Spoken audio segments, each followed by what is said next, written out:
I'm Nora Duncan, State Director for AARP Connecticut. Welcome to another episode of Coffee and Tea with AARP CT, a biweekly interview series on the issues important to people 50 plus in Connecticut and their families. Today, we're going to recap the 2024 legislative session with John Erlingheuser. John is the Senior Associate State Director for Advocacy and Outreach for AARP Connecticut. And we were here in February talking about what we were going to work on this session. And we had priorities to support family caregivers, reform nursing homes, protect consumer protections on a variety of fronts, enhance the Connecticut Retirement Security Program, and a whole bunch of other stuff. So before we get into some details, thinking about, what we talked about in February and rolling forward to now post 2024 legislative session, John Erlingheuser, why don't you tell us a little bit about, what you thought of the session overall? Well, thank you, Nora. It's great to be with you this morning, and I'd give you a little bit of my thoughts about the legislative session that ended a little over a week ago. I think overall, I would give it a B plus. I think it was a very good legislative session, considering there was a lot trying to get that they were trying to get done this year, but there were a lot of things that inhibited the ability to get certain things done, like time. I mean, it was a short legislative session, one of the more short ones, even for short session standards.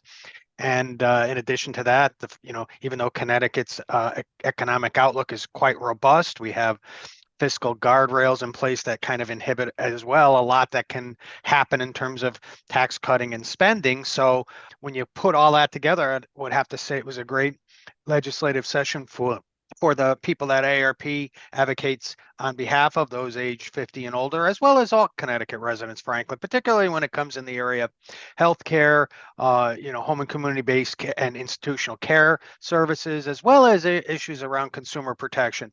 There were some areas we would have hoped to done a little bit better. I think we did move the ball and the needle on those issues as well. So, while probably didn't achieve everything we wanted to achieve, I think we've moved on all fronts, those that we won on and those that we were not as successful. So again, overall, I think it was a B plus, and our folks, I think, did much better than a lot of people did in terms of what they were advocating for this session, just because of all the reasons that I laid out.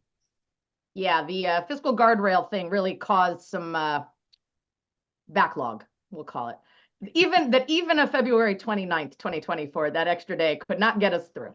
So, Right. all right, well, I would be remiss if I didn't mention the work of our dedicated AARP advocacy volunteers who put in time testifying, advocating, staying visible on key priorities, hanging out with us on what we call the rope line when you are, trying to grab legislators during days they're voting in each chamber. So we got shout outs from both chambers. The volunteers were invited onto the floor of the House on some of our key nursing home legislation, both sides of the aisle in the Senate recognizing them. So thank you, AARP advocacy volunteers, for all you do. Our army of red shirts really showed up well this year. So let's talk about one of the things they advocated on really heavily, John, which is paid sick leave. So paid sick leave was an issue that AARP was working on before I even got to AARP 12 years ago. In fact, I think I might have been working in the Rel administration while you were lobbying me on this issue. So why don't you go ahead and tell me what happened this legislative session? Well, that's absolutely right. Nora, AARP was on board advocating for paid sick leave, when it was first passed, when Connecticut became a landmark state and became, I think, the first state, frankly, to have a paid sick leave. And, people often say, well, why does AARP care about this? Why is this even in our bailiwick? Well, for a whole host of reasons. We have people that are professional caregivers who, if in fact can't get paid time off, go to work and with illnesses that could further compromise those that already are in a compromised situation, potentially can get people sick, when they go into a restaurant, and you may have a compromised condition and you go into a restaurant, and do you want somebody who's serving you to be a person who's sick? So this was an important priority for us back then, and it was even more of a priority for us now, because being a landmark piece of legislation, and you've been with us, I think, 11 years now, if not a little Almost more. 12, John, almost Almost 12. 12. This Seems like summer. 20. Just kidding. No, but it in that time, circumstances have changed. We've learned a lot. Other states have followed us.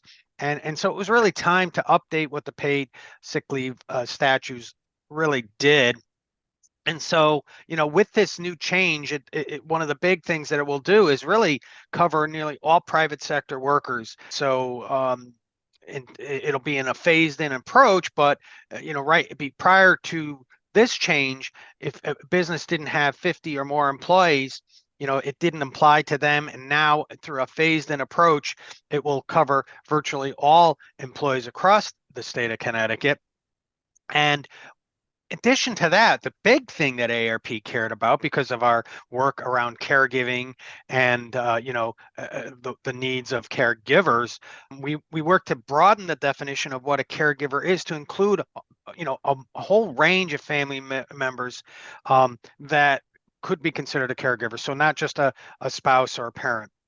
Right. So And when you're defining who an employee is, right, that's right, eligible for this right, benefit of the law, you're saying not just, I think it was just like spouse or parent before, very limited who you could take care of with your sick leave, right? So we're right. talking now about expanding the definition of who an employee is so that they can they can use their sick time to care for a broader range of people to match kind of the world we live in 2024. Absolutely. And I know one of the first areas that actually did paid sick leave was the District of Columbia, and that's where our headquarters is nationally. And AARP, not only talks the talk, but we walk the walk. In fact, AARP provided that kind of coverage and that kind of benefit to its employees, to us, when to be able to take caregiving leave. And that was so critical for me at a time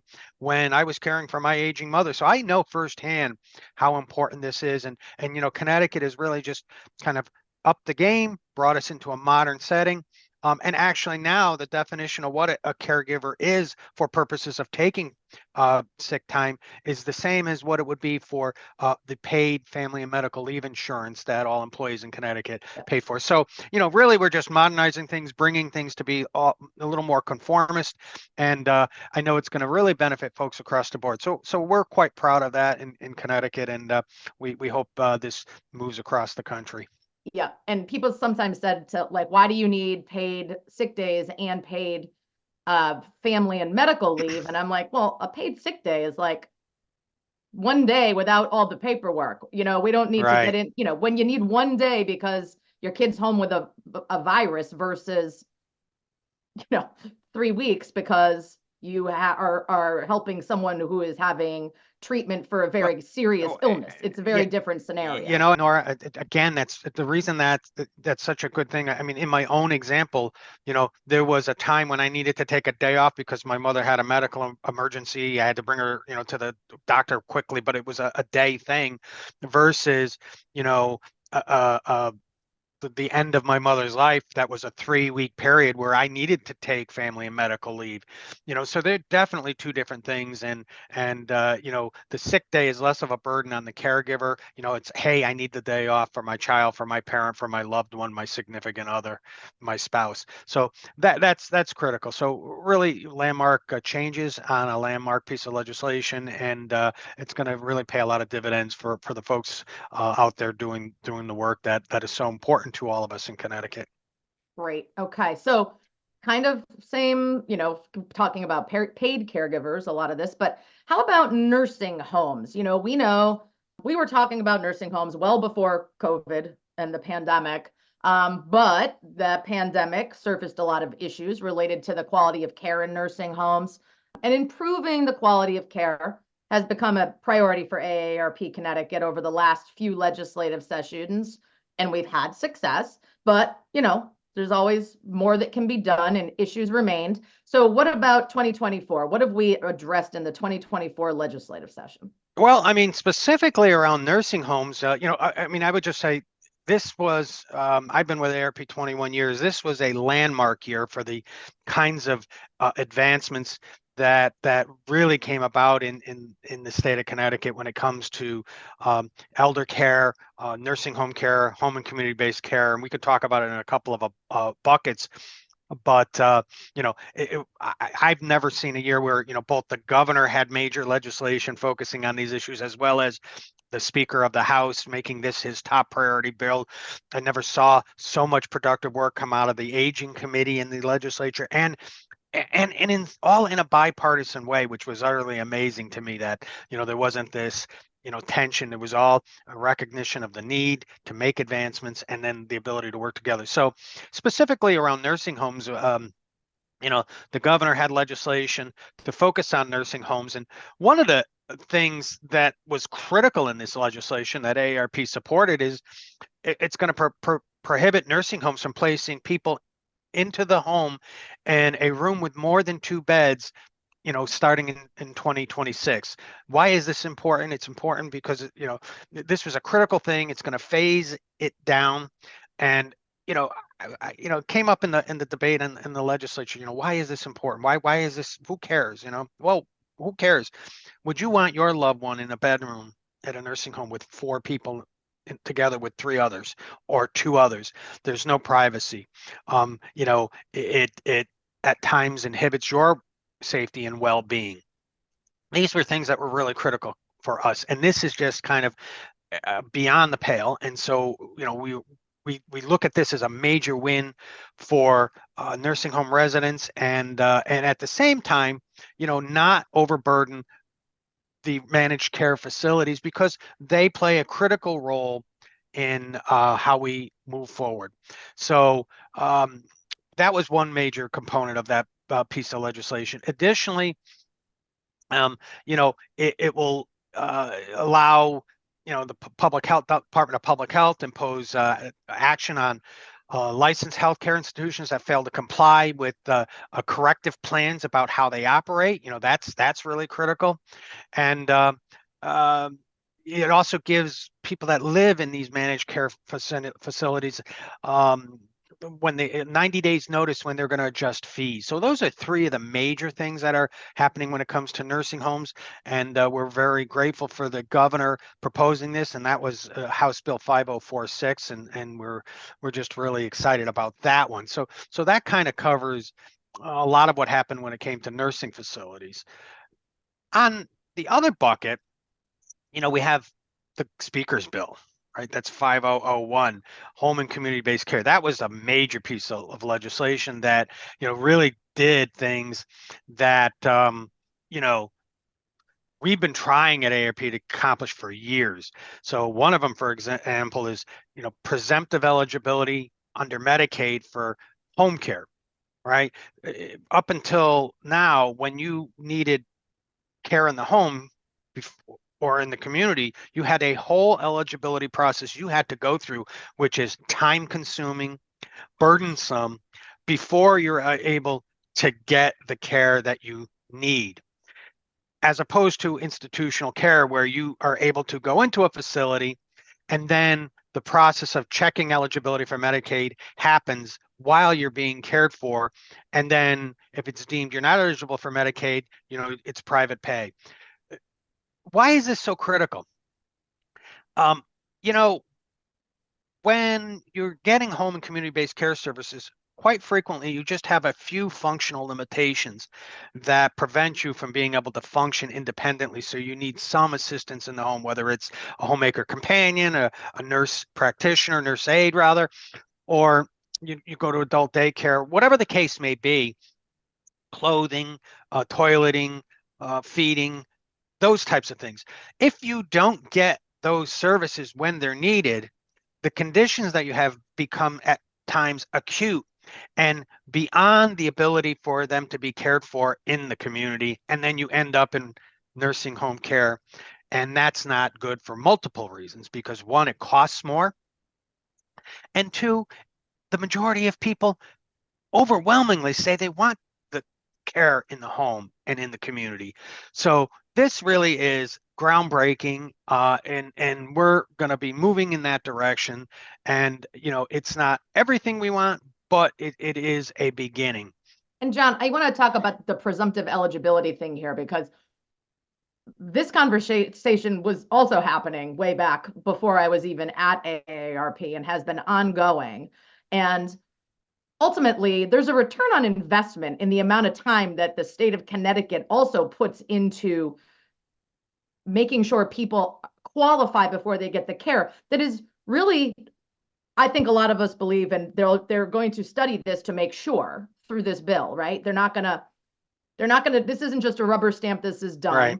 We're going to make sure that it doesn't cost the state of Connecticut any extra money. And in fact, I believe it will showcase that it probably saved us money because there's a return on investment when 98% of people who go through this process qualify to just say, we don't need to do 98% of that work. I mean, that's not exactly the best math equation, but ultimately the state's going to make sure that they're paying attention to make that this doesn't end up costing anyone extra money as a taxpayer, as a state of Connecticut, to have people be, presumptively made eligible for Medicaid while going into the home and community program that the state of Connecticut funds for all these services. So I think that's an important and interesting issue, and part of the reason why it got bipartisan support. And not to say that, frankly, I mean, Democrats have opposed this for some time as well. Right. A lot of the budget issues that might go along with Sure. it, but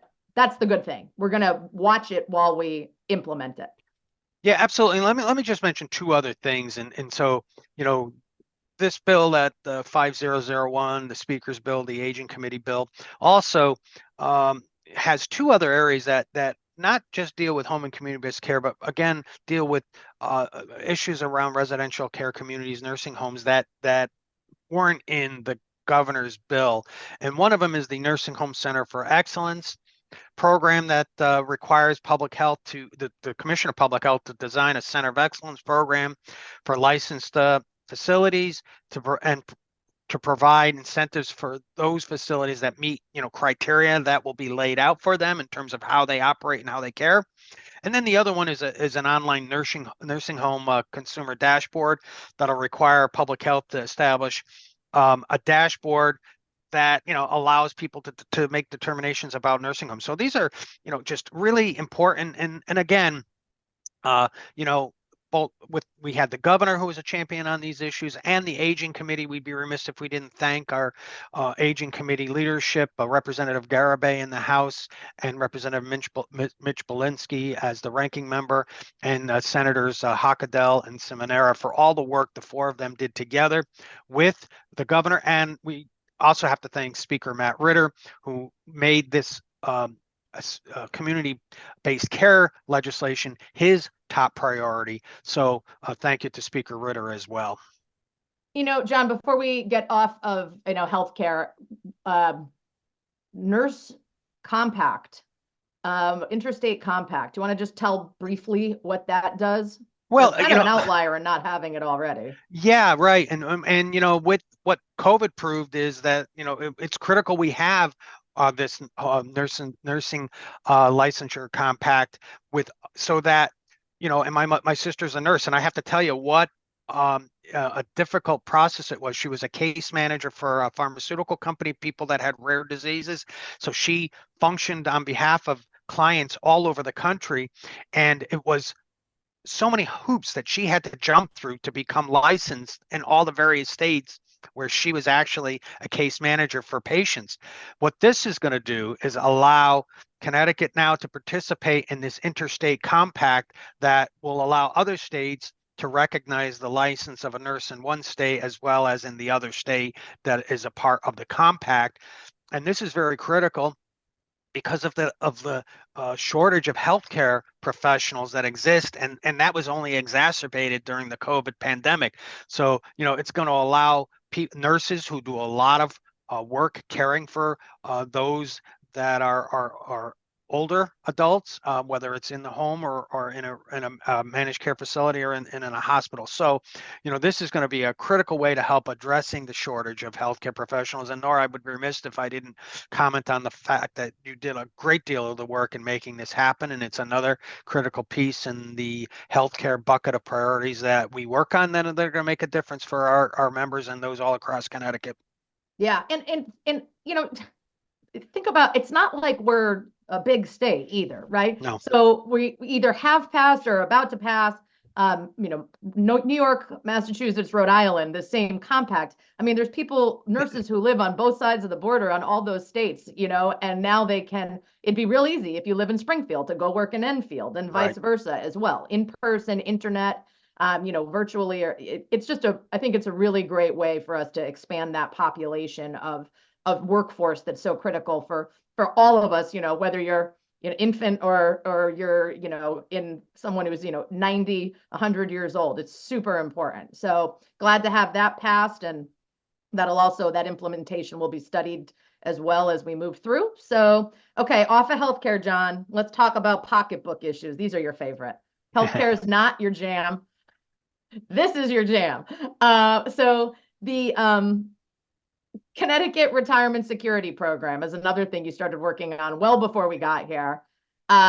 We did not have a win in this year, but why don't we just talk about what we're going to come back on and win next year? Well, I mean, this is a very, very critical program, the Connecticut Retirement Security Program, otherwise known as MyCT Savings, for those who are participating. And there are some 26,000 people in Connecticut who are participating in MyCT Savings because their businesses are meeting the requirement to participate in the program. And there's approximately $20 million in assets saved by these individuals. And when I say assets saved, that together, each individual participant in the program is saving in their own private Roth IRA account. And I would have to acknowledge Comptroller Sean Scanlon, whose office administers the MyCT Savings Program, and he's done a fantastic job getting this program up and running and functioning from something that was passed in 2016 and just remained dormant and stagnant and full of problems up until a couple of years ago. So it is functioning. We had legislation that would have brought our program in alignment with all the other fully stood up state programs. And, so it's not to say our program is not functioning and not successful, because it is, but we want to be at the same standard of all of the other programs across the country. And we want all of the workers of Connecticut to have the ability to save for retirement through payroll. And so this program only applies to businesses that have 5 or more employees and do not offer their employees a qualified health plan through payroll of some kind. Retirement plan, not health plan. Excuse me, retirement. I stand corrected. Retirement plan. So, in other words, a 401k, an IRA, a pension, anything that's a retirement savings vehicle through payroll. And this legislation simply would have required those businesses, which are already required under law, but if they didn't participate, would pay a penalty, and it was nominal penalties. That was one of the big changes: get businesses to participate. And it's so critical. And all of the changes were meant to really just help save the retirement savings crisis in this country, in Connecticut specifically. So, if when people are enrolled, if they didn't choose a vehicle, they would be automatically enrolled in a 3% savings. This would have raised it to 5%. They would have had an auto escalator like I have on my 401k of 1% every year, unless they opted out of it. And they could opt out of the program altogether. So these were common sense solutions that would have increased savings and put us in alignment with other states across the country. But why is all that so critical to people, even who are not a part of this program, who it doesn't even impact? Why? Because the more people save for retirement, the less at retirement they'll need for safety net programs that the taxpayers pay for. Like we were just talking about, the home and community program that taxpayers pay for people who can't afford to pay for it themselves. Right. And the more money you have, the more likely you're able to take care of yourself in retirement, and hopefully actually have an amazing retirement and you're not spending it on home care. But in the alternative, it's a savings for taxpayers overall, which is why it boggles my mind constantly the opposition we get. But Yeah, so we're that's going to for come another back to day. this. People can Yeah, watch the debate if they want. absolutely. We'll come back to it. It's very critical. Okay. Another not so we didn't really get anywhere on again this year, but we did last year is a lot of advances to eliminate taxation in various forms of retirement income. So, you and I both know we did really well last year in making changes to retirement taxation. We'll be back at it again in the future because this is going to be one of those things that we have to chip away at year after year. And I know that frustrates a lot of people. It frustrates us too, right, John? Yeah, absolutely. As I started off with at the very beginning in the introduction of this morning's show, you know, this was one of the areas where I don't think it was opposition from policymakers that prevented us from not achieving some success when it comes to eliminating the taxation of more buckets of retirement income from the state income tax. It really was the fact that, the fiscal guardrails that are in place prevented us from being able to utilize, surpluses and money that exists to kind of meet those aims. So we have made tremendous amount of work over the last 6 years or so, because Connecticut at one point exempted no forms of retirement income from taxation, being one of the very few states that were in that bucket. But over the last several years, we've made tremendous strides. So as an example, we were able to exempt 100% of Social Security for people whose federal adjusted gross income is below $75,000 a year as an individual and 100 as a couple. And then for those that exceed those limits, they get a partial exemption. And then, in Connecticut, no military or railroad pay is taxed. Teachers' retirement system, about 50% of their pension income is deductible. And then when it comes to general pension and annuity income, it's AGI, adjusted gross income of $75,000 a year, or $100,000 for a couple is exempt. And then what we did last year, and is continuing to happen, is that we put in measures to fix the cliffs so that people over $75,000, but not more than 99,999, and those making married making 100,000 and $144,999 don't pay complete taxation. So there's a leveling of that drop off, right? Because if It's people were very making confusing, right, if right? people were making $75,000 a year before and they made $1 more, they got nothing. Nothing. $100,000 as a couple, $1 more, they got nothing. So what we did is increased the ceiling, but gradually they have a reduced benefit. It's not a perfect ideal situation, but it's better than paying the full tax just for making $1 over the limits. So we're going to continue to work on that. Our hope is to kind of even just eliminate that taxation and put everybody on a level playing field. And this is so critical because people that are 50 and older and older residents of Connecticut actually contribute more to the gross state product than they take out from it. And so we want to encourage those that are retiring to not leave the state of Connecticut and take their wealth and assets with them to another state, which will then just kind of hurt the overall fiscal picture of the state of Connecticut. And we want to keep moving forward with that. So not a perfect year for us in that regard, but there was really no movement on taxes this year at all in any way, shape, or form. So Yeah. you can't say we lost, because it just was not something that the legislature was going to be in a position to take up this year. But we're going to keep fighting it. All right. So other pocketbook issues as we wrap up. What's worth highlighting, pro or con?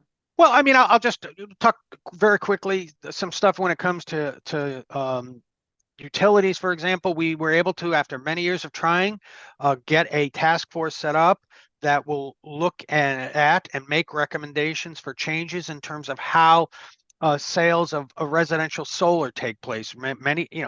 Solar is an important, vital industry to the state of Connecticut in terms of jobs, but in terms of how we address climate and how we can help some folks save money. So we want to help them basically weed out the bad actors' behavior, because some of them are out there, and some folks get taken advantage of, and we want to work with the industry and with policymakers to come up with a set of rules that will govern how sales of this vital um, service are done. So that was a major victory, because I think we're one of the first states to even move in that direction. So I think that's very critical. As well, we've done some work on these unfair service agreements in the state of Connecticut. So what is that? It's, you sign up with a realtor, and you get into this contract that basically indentures you to this realtor, for years and years and years and years. And there's been a movement across the country to kind of eliminate them. And I know we worked, and you in particular worked very closely with the Attorney General, William Tong, to make this a priority for the state of Connecticut. And I think we've now joined 27 other states approximately that are eliminating these contracts. So, you know what, John, I want to just make sure so that our audience knows these are not my next door neighbor is a realtor. It's not her doing this. There are some bad actors who have come into outside companies. Yeah, outside companies. The Realtors Association worked in behalf of supporting this as well. Absolutely. They want these bad actors out. But what it boils down to, and this is the simplest way I can explain it, is that you might be a little strapped for cash. They find vulnerable people. They get them into upwards sometimes of a 40-year agreement on who can list the house, give you like $1,000 in cash up front if you're lucky, and then set up these penalties if you ever want to get out of the contract that are so excessive that it is just fraud. And so, so anyway, it's really it was a big, slightly legal scam that we have now put an end to. Absolutely. And so that was just very, very critical. And then I think, I would mention the one last thing I would mention is that we were able to prevent weakening the regulations that the Department of Banks have set out when it comes to something called earned wage advance, which is in essence payday loans by another name, where people are taking out from in theory, taking advances on the wages they have already earned but haven't yet been paid, except there are fees associated with that. And when you calculate it out, it's like something over 330% annual APR, annual interest rates. And in addition to that, those folks are taking out between 35 and 100 of these advances per year, which really means you're just working to pay off the money you already owe, which keeps people in a cycle of debt. And we recognize that there's a need in some communities for some solutions about the lack of ability to access affordable capital or to even be banked. And we want to address that, but this is not the way. We were able to prevent this year, but we want to work with those that have good intentions to try to help those communities, particularly those that are a low income or minority communities who are really having trouble being banked and getting access to capital and credit. So hopefully we can work on a solution for that, but we prevented the bad thing from happening this year. So, overall, I would say, again, B+, good year. A lot of things were accomplished on many fronts, particularly those on health and home and community-based care, and those on the consumer front. But we have a long way to go, and I'm sure we'll be back next year fighting for some more stuff. We will be back next year. So thank you, John, for all your hard work. I will acknowledge that John had a partner, I guess we'll say, in this on staff who went and worked for our national office in the middle. So he and the volunteers had to work extra hard to make up for some capacity this year, and to get a B+ on a year like that is pretty amazing. So congratulations. And I will say thanks to all of you for tuning in to another episode of Coffee and Tea with AARP Connecticut. Join us again in 2 weeks for another episode. Catch on-demand episodes from the past right here on our Facebook or YouTube channel, and scan the QR code below if you want to become an e-advocate and help us advance policies important to the 50+ in Connecticut. Thanks, John. Congratulations on a good year. Thanks, everybody who helped us.